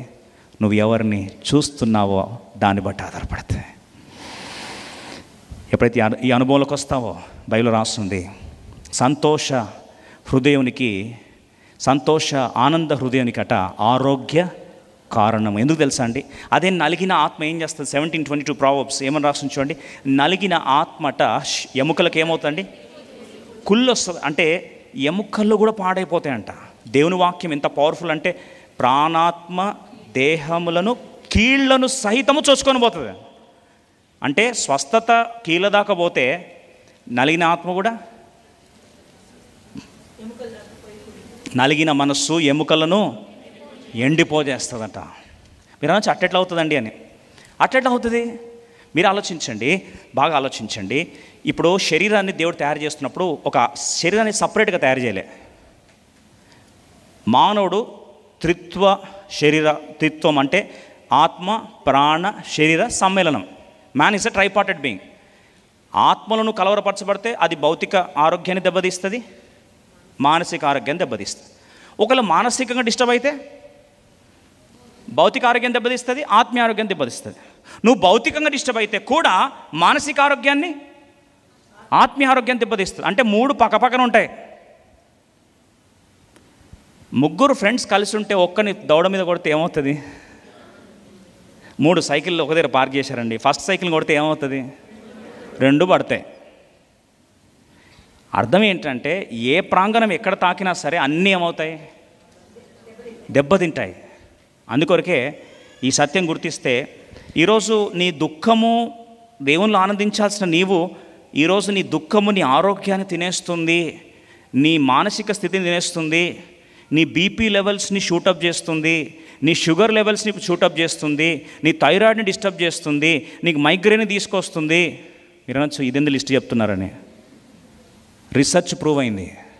నమ్ముతారా? రీసెర్చ్ ప్రూవ్ అయింది. గాలికి మాట్లాడలే, ఇమ్యూనిటీని అమాంతం చంపేస్తుందట, రోగ నిరోధక శక్తిని నీ నుండి లాగేస్తుందట, మనోవేదన. తీసుకుంటున్న ఫుడ్ శరీరానికి పట్టదట. ఎక్కడ లేని ఈ క్రానిక్ ఇల్నెస్ అన్నీ కూడా షూటప్ అయిపోతుందట. గత వారం చూసిన క్షమించే మనస్తత్వం, రెండవది యెహోవా యందు ఆనందించే తత్వం ఉంటే నీకు తెలియకుండా నీకు ఏమవుతుందండి? ఆరోగ్యం వస్తుంది. తెలియకుండా ఆరోగ్యం వస్తుంది. ఎందుకు చెప్తున్నా అంటే కొన్ని వందల సాక్ష్యాలు మందిరానికి వచ్చి వాక్యం విని మనస్ఫూర్తిగా క్షమించేసి మనసులో ఏ ఆయాసం లేకుండా దేవుళ్ళు ఆనందించడం ఆరంభించారు కొందరు ప్రియులు. వారు డైరెక్ట్గా నాతో సాక్ష్యం పంచుకున్నారు. తెలియకుండానే హెల్త్ బాగా అయిపోయింది బ్రదర్, బాగా హెడేక్ ఉంటుండే బాగా అయిపోయింది, చెస్ట్ పెయిన్ ఉంటుండే బాగా అయిపోయింది, ఇమ్యూనిటీ దగ్గర పెరిగింది, మాకు తెలియకుండానే ఆరోగ్యం తిరిగి మమ్మల్ని ఏలుతుంది బ్రదర్ అన్న. ఎందుకు చెప్తున్నా ఈ మాట అంటే చాలాసార్లు తెలియక ఎముకలు కూడా కుళ్ళిపోయే ఎండిపోయే స్థాయి దాకా వెళ్ళిపోతున్నావా? ఈరోజు బహుశా నీకు అర్థమవుతుందా ఆ సిచ్యువేషన్కి వచ్చేసావని. 4వ వ్యక్తి మీకు జ్ఞాపకం చేస్తా. రూతు గ్రంథం 1వ అధ్యాయం 19వ వచనం. ఈమె పేరు నయోమి. 10 సంవత్సరాల క్రితం సమృద్ధిగా వెళ్ళింది, భర్త పిల్లలతో వెళ్ళింది, 2 కుమారులు భర్తతో పాటు సమృద్ధిని తీసుకుని సమృద్ధి వైపే ప్రయాణిస్తూ వెళ్ళింది. విషాదం ఏంటంటే 10 సంవత్సరాలు తిరిగే లోపల భర్తను కోల్పోయింది, 2 పిల్లలు విగత జీవులయ్యారు. మోయాబులో 3 సమాధులు వెక్కిరి చూపులు చూస్తూ ఉన్నాయి. కానీ తనతో పాటు 2 కోడలను దేవుడిచ్చాడు. ఒకటి రూతు, రెండవది ఓర్ఫా అనింది. దేవుడు తిరిగి క్షేమస్థితిని బెత్లెహేము దర్శించాడట. ఆ శుభవార్త నన్ను తిరిగి సమకూరుస్తుంది, నేను వెళ్తానమ్మా అన్నప్పుడు మీరు కూడా వస్తాం, మేము కూడా వస్తామని చెప్పారు. కానీ ఆ తర్వాత ఓర్ఫా ముద్దు పెట్టి వెళ్ళిపోయింది. ఆ తర్వాత రూతు మాత్రం నీ ప్రజలే నా ప్రజలు, నీ దేవుడే నా దేవుడు, నీవు చనిపోయిన ప్రాంతంలో ఏం చనిపోతా, మరణం తప్ప ఏది కూడా నన్ను విడిది చేయడానికి వీలు లేదని చెప్పి వెంటాడుతూ వస్తుంది. వారు మోయాబు ప్రాంతం నుండి బయలుదేరి బెత్లెహేము ప్రాంతానికి వచ్చారు. బెత్లెహేము ప్రాంతంలో సిటీ అవుట్స్కర్ట్స్లో ప్రజలందరూ చూస్తున్నారు.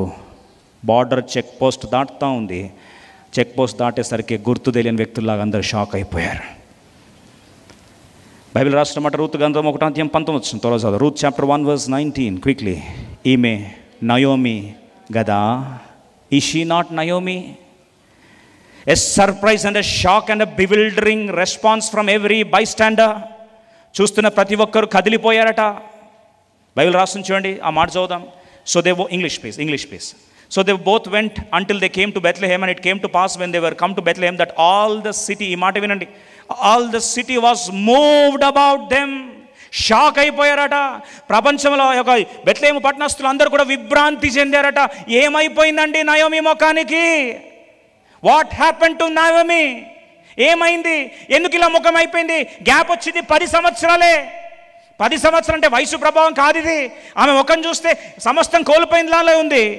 ఆ ముఖం చూసేసరికి వెంటనే ఆమెనింది, సమృద్ధి గలదానే వెళ్ళి తిని ఈరోజు రిక్తురాలుగా వస్తున్నాను. సర్వశక్తుడు నాకు అన్యాయం చేశాడు. మనసులో దేవుని మీద ఆయాసం, మనసులో దేవుని మీద అన్యాయం చేశాడన్న బాధ. కానీ దేవునిలో ఆనందించడం మానేసింది. ఇక నా పరిస్థితికి అంతటి కారణం దేవుడే అని కోపం అంతా దేవుని మీద, కోపం అంతా దేవుని కార్యాల మీద, కోపం అంతా దేవుని సార్వభౌమ చిత్తం మీద పెట్టుకుంది. మనసంత ఆయాసం, ఆయాసం లోపల ఎముకలు తినేస్తూ ఉంది. ముఖము మారిపోయింది, తేజో మహిమంతా కోల్పోయింది, వర్చస్సు కోల్పోయింది, ముఖకాంతి కోల్పోయింది. ఆ ముఖం చూస్తే 10 సంవత్సరాలు ఏమైపోయిందని బెత్లెహేము పట్టణం అంతా షాక్ అయిపోయి చూస్తూ ఉన్నారు. The trials of life made her bitter instead of making her better. తను బాగు చేయాల్సిన శ్రమల కొలమి తన విశ్వాసాన్ని పెంపొందించాల్సింది పోయి తన జీవితం అంతా విగత జీవిగా మార్చబడింది. అయితే ప్రభుకు స్తోత్రం. యాకోబు గ్రంథం 1వ అధ్యాయంలో అదే పరిస్థితి అపోస్తుల కార్యములో అపోస్తుల బిడ్డలు ఆది సంఘం వెళ్తా ఉన్నప్పుడు యాకోబు గ్రంథం 1వ అధ్యాయం 2-3 వచనాల్లో యాకోబు భక్తుడు రాస్తాంటాడు చూడండి. ఒకవైపు నయోమి యొక్క ఆయాసం, ఇంకోవైపు నూతన సంఘము అపోస్తుల కార్యములో అపోస్తుల సంఘం యొక్క ప్రత్యక్షత. వీళ్ళ ప్రత్యక్షత చూడండి, నయోమి ప్రత్యక్షత చూడండి. వాళ్ళిద్దరి పరిస్థితులు ఒకసారి బేరీజ్ వేయడానికి ప్రయత్నిస్తాం. యాకోబు గ్రంథం 1వ అధ్యాయం 2వ వచనం, నా సహోదరులారా మీ విశ్వాసం కలుగు పరీక్ష ఓర్పును పుట్టించునని ఎరిగి. 3వ వచనం, మీరు నానా విధములైన శోధనలో పడినప్పుడు అది మహానందమని ఎంచుకోండి. అపోస్తులంట ఆ సంఘము శ్రమలు గుండా పోతే ఏమంటున్నారండి? మహానందం అంటున్నారు. అదే రూత్ నయోమి అంటుంది, సర్వశక్తుడు నాకు అన్యాయం చేశాడు, నా మనసులో అంత ఆయాసం ఉంది. ఆయాసం ముఖాన్నంతటిని పాడు చేసేసింది. ప్రజలు గుర్తుపట్టలంత స్థాయికి వెళ్ళిపోయింది. ఆమె పరిస్థితిని అర్థం చేసుకున్న ఆ యొక్క దేవుడు అలాగే నయోమి ఆ సందర్భంలో తిరిగి బెత్లెహేము రొట్టెల గృహంలో దేవుని వాక్యాలు వినడం ఆరంభించింది. బహుశా తిరిగి దేవుడు దర్శిస్తున్నాడని అర్థం చేసుకుంది. ఆ రూతుకి సరైన ఆలోచన చెప్పి, వెళ్ళమ్మా దేవుని యొక్క బహుమానం, అత్యధికమైన బహుమానం దేవునికి ఇవ్వాలని ఆశపడుతున్నాడు అని ఆ మాటను గుర్తించి ఎప్పుడైతే రూతు కరెక్ట్ గైడెన్స్ ఇచ్చిందో, అటు తర్వాత రూతు బోయాజు పొలమందు వెళ్ళడము, విశ్రాంతి పొందడం, అటు తర్వాత కోల్పోయిన సమస్తాన్ని కూడా దేవుడు తిరిగి రూతు ద్వారా ఎవరికి ఇచ్చాడు? నయోమికి ఇచ్చాడు. అయితే నయోమి రెస్టరేషన్కి, కోల్పోయిన దాని నుంచి తిరిగి రెస్టోర్ అవడానికి ఒక సీక్రెట్ మాట ఉంది. నయోమి పక్కన సిస్టర్స్ ఉన్నారట. నయోమి పక్కన సిస్టర్స్ ఉంటే వాళ్ళు మన బ్యాచ్ కాదు. అంటే నయోమి బాధలు ఉంటే నువ్వు కాకపోతే ఎవరు బాధపడాలక్క, నీ కష్టాలకి నేనున్నా కానీ ఊరేసుకొని చచ్చిపోతుండే అక్క. ఆల్రెడీ ఆమె బాధలు ఉంటుంది. వాళ్ళని ఎట్లా ఓదారుస్తారు మన వాళ్ళు అంటే, అక్క నీ ఇలాంటి కష్టాలుగా నాకు వస్తే మాత్రం నేను ఒక్క నిమిషం కూడా బతకలేను అక్క అంటే ఇండడికి ఏంది నువ్వు ఇంకా బతుకున్నావని. రూతు గ్రంథం 4వ అధ్యాయం 14వ వచనం చూస్తాం. ఇక్కడ అందరూ సిస్టర్స్ ఆమె పక్కన ఎవరున్నారు? ఎట్లాంటి సిస్టర్స్ అంట? మీ పక్కన ఎట్లాంటి సిస్టర్స్ ఉన్నారు? జాగ్రత్త. బ్రదర్స్ కూడా పక్కన ఎట్లాంటి బ్రదర్స్ ఉన్నారు? రూతు గ్రంథం 4వ అధ్యాయం 14వ వచనం. అప్పుడు స్త్రీలు, ఈ దినమున నీకు బంధువుడు లేకుండా చేయని యెహోవా స్తుతి నొందును గాక, ఆయన నామం ఇశ్రాయేలులో ప్రకటించబడును గాక. ఆ సిస్టర్స్ అందరూ ఆరాధించే బ్యాచ్ అంట. ఆ సిస్టర్స్ అందరూ ఏం బ్యాచ్ అండి? ఆవేదన బ్యాచ్ కాదు, ఆయాసం బ్యాచ్ కాదు, ఆరాధించే బ్యాచ్. వాళ్ళందరూ వచ్చి అంటున్నారు, నీకు బంధువు లేకుండా చేయని దేవుడు యెహోవా స్తుతి నొందును గాక. May God be praised. దేవుని నయోమిని పొగట్లే వాళ్ళు. నయోమిలో దేవుని కార్యం చేసిన దేవుని ఏం చేస్తున్నారు? పొగడుతున్నారు, ఆరాధిస్తున్నారు. ఆలోచించండి, ఆ స్తుతి నయోమి స్థితిని మార్చేసింది. నీ పక్కన ఆరాధికులు ఉంటే కూడా నీ స్టోరీ మారిపోతుంది. నువ్వు ఆరాధికుల మధ్యలో వస్తే నీకు తెలియకుండానే నీకు అనుభవాలు మారిపోతాయి. సౌలుని తీసుకెళ్ళి ప్రవక్తల మధ్యలో వేస్తే సౌలుల మధ్యలో ఏం చేస్తున్నంట? ప్రవచనం చెప్తా ఉన్నానంట. Fellowship matters. దొంగల మధ్యలో వేస్తే దొంగడు అవుతావు, ప్రవక్తల మధ్యలో ఉంటే ప్రవక్త అవుతావు, ప్రార్థన పరుల మధ్యలో ఉంటే ప్రార్థన, సాడీలు చెప్పేటోళ్ళ మధ్యలో ఉంటే సాడీలు చెప్తూ ఉంటా. అదే ఆరాధించే వాళ్ళ మధ్యలో ఉంటే ఆరాధిస్తాం. ఎవరి మధ్యలో ఉన్నావు? నీ బిహేవియర్ తెలుస్తుంది. వాళ్ళందరూ ఏం చేస్తున్నారంట? స్తుతి నొందును గాక అని దేవుని ఆరాధిస్తూ ఉండేసరికి ఈమె స్థితి మారిపోయి 4వ అధ్యాయం 16వ వచనం, త్వరగా 4వ అధ్యాయం 16వ వచనం. అప్పుడు నయోమి ఆ బిడ్డను తీసుకొని 15 నుంచి చదువుదాం. 15 ప్లీజ్. 15. రూత్, నిన్ను ప్రేమించి 7 కుమారుల కంటే నీకు ఎక్కువగానున్న నీ కోడలు ఇతనిని కానీ చాలు ఏమని ఆమెను అభివర్ణిస్తున్నారు చూడండి. 1 Ruth =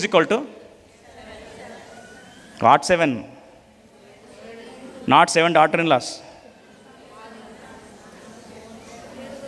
చాలా కష్టం సిస్టర్స్కి మాట చెప్పను.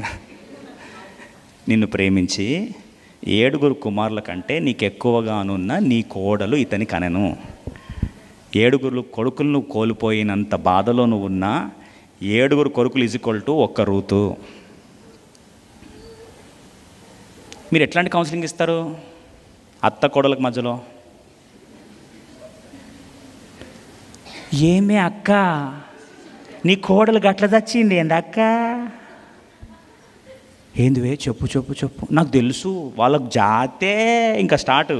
ఇక్కడ నుంచి జాతికి పోయి, జాతి నుంచి ఎక్కడికెక్కడికో పోయి, కోతి గాతి అన్నీ వెళ్ళిపోతాయి. నువ్వు ఏం అత్త కోడల మధ్యలో నువ్వేం చేస్తావు? కరెక్ట్గా చెప్పండి. చుచ్చు పెడితేనే మనశ్శాంతిగా ఉంటారు కదా. ఆ సిస్టర్స్ వచ్చి అంటున్నారంట, అమ్మా నీ కోడలు ఎట్లాంటిది? ఒక్క కోడలు = 7 కొడుకులని చెప్పాలి. కానీ నీకు తెలుసా, ఆ రోజు కాలు పెట్టింది రూతు, దరిద్రం చుట్టుకుంది అంతే. నీ కష్టాలంటే కారణం ఎవరు? రూతే. ఆమెను వదిలేసి చెప్తా, నీ కష్టాలనే పోతాయి. వాస్తవంగా రూత్ ఎవరండి? ఆమెకి బర్డన్, భారము కాదా? ఆమెననింది కదండి. ఇప్పుడు నాకు పిల్లలు పుట్టినా కానీ చిన్నపిల్లలు అవుతారు, వాళ్ళు నీకేం సరిపోతారు, నువ్వు వచ్చినా కానీ నీకు నేను న్యాయం చేయలేదు, నువ్వు నాకేమవుతావు? గుదిబండ అవుతావు. అంటే నా దృష్టిలో నువ్వేమవుతావు? బర్డన్గా ఉంటావు అనింది. ఆలోచించండి, భారం అనుకున్న రూతు కాస్త తన జీవితంలో 7 కొడుకుల కంటే విలువైన ఆశీర్వాదంగా దేవుడు మార్చాడు. అది దేవుడు చేసే సమకూర్పు. స్తుతి ఆరాధించడం ఆరంభించింది. 7 కూతుర్లను, 7 కొడుకులకు మించిన కోడల్ని దేవుడు ఇచ్చాడు. తర్వాత ఇంకో మాట రాస్తుంటుంది, ఇతడు నీ ప్రాణమును ఓదార్చు, ముసలితనమందు నీకు పోషకుడగు. He will nourisher and restorer of your old age. ఎవరు? ఓబేదు. తర్వాత 16వ వచనం చూడండి, 16వ వచనం.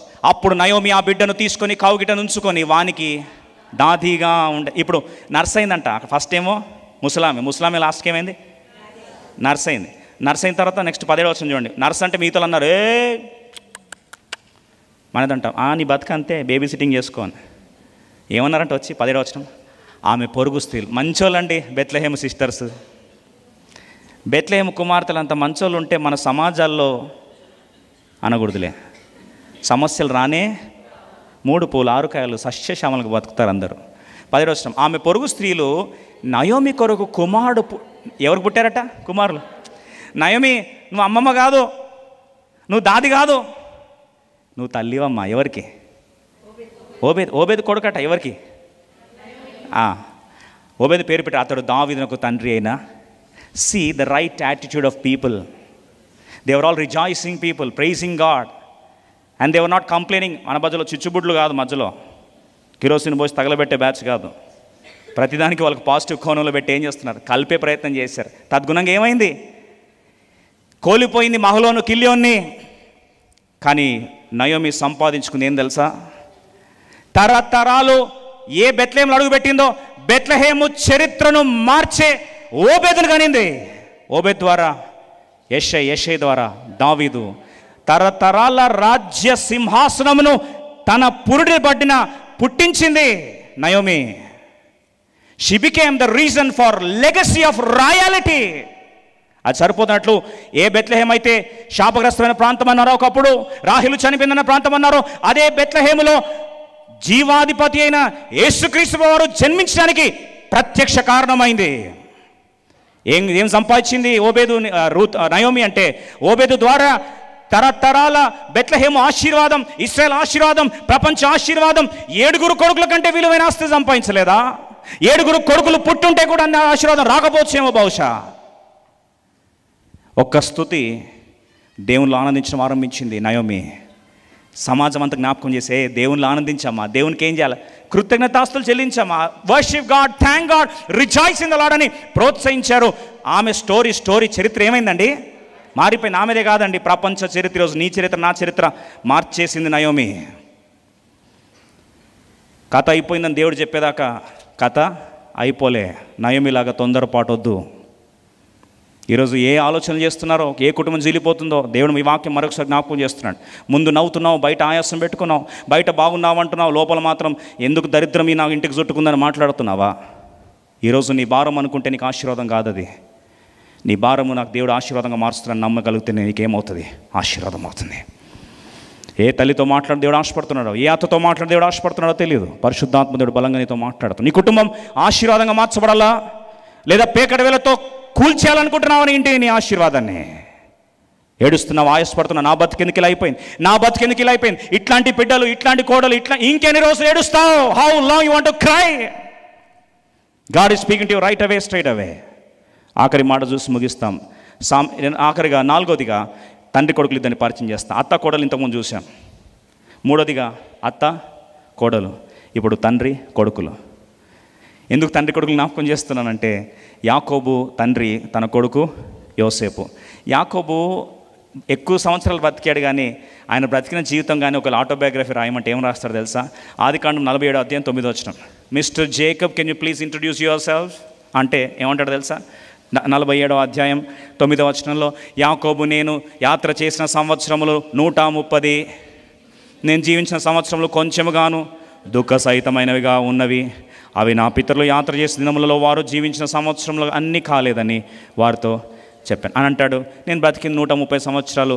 ఒక్క మాటలో నా జీవితం ఈజ్ ఈక్వల్ టు దుఃఖ సహితమైన జీవితం.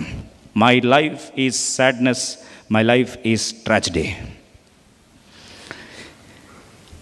యాక్చువల్గా దేవుడు, ఓ ఇశ్రాయేలు, నీ భాగ్యము ఎంత గొప్పదని చెప్పాల్సిన సాక్ష్యము బ్రదర్ ఏం చెప్తున్నాడు?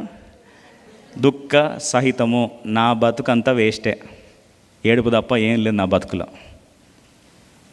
ఎప్పుడు మన ముఖాలు ఇదే ఉంటుంది కదండి. ఎప్పుడు